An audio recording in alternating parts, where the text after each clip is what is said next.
Good afternoon. Today's show is digitizing albums, and we're going to do it the most economical, inexpensive way possible. So once you know you can get your turntable connected to your computer, then you'll know if you need to buy any extra goodies or not. I wouldn't go out and buy a preamp or go out and buy an A to D converter, audio interface, or anything like that until you know that you need it. At least try to get the music from the record into your computer, and then we'll fix whatever in the chain needs an upgrade. And this is based on a desktop computer. I don't have a laptop, so I don't know what kind of sound cards they put in laptops. And the desktop is a 2017 model Hewlett-Packard. I'm just using the stock sound jacks, which are part of the motherboard. It's not even its own card. So if you have an older stereo, it probably already has a preamp stage in it for the phono, and it probably has a tape jack. So your turntable, go to your stereo phono inputs, and then you can use the tape out to run it over to your computer, and there you go. If your stereo does not have a phono preamp stage in it, and your turntable does not have a preamp in it, you will need to purchase a preamp.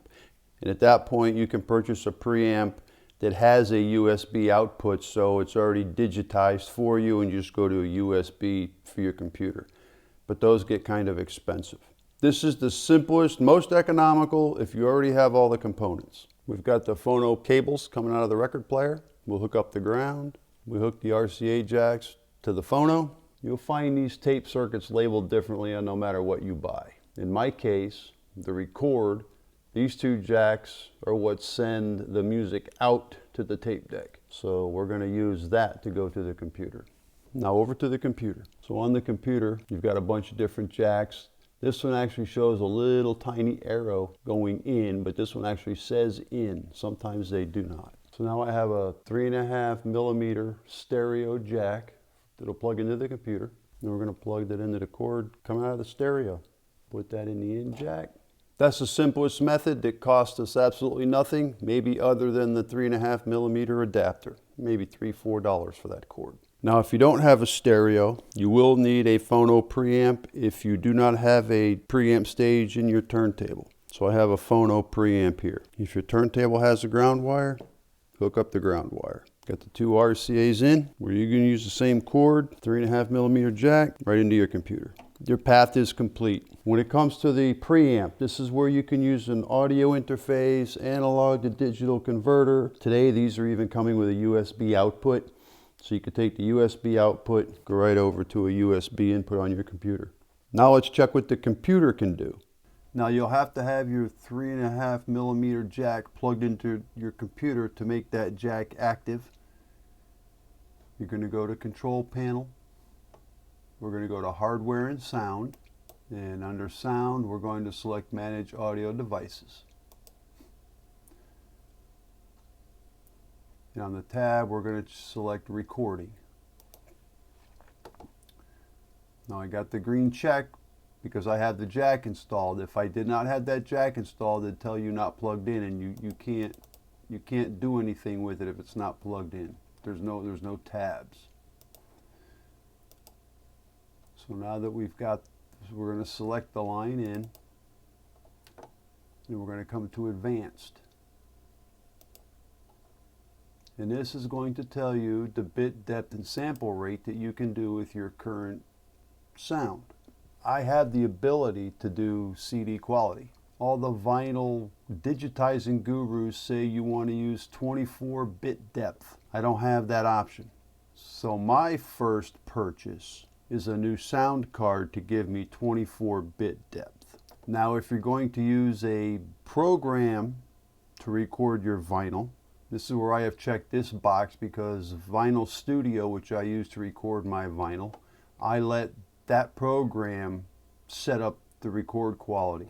And that's where this allow application to take exclusive control of this device. That's why I have a check mark in this box. So my first purchase, I think this cost me $70.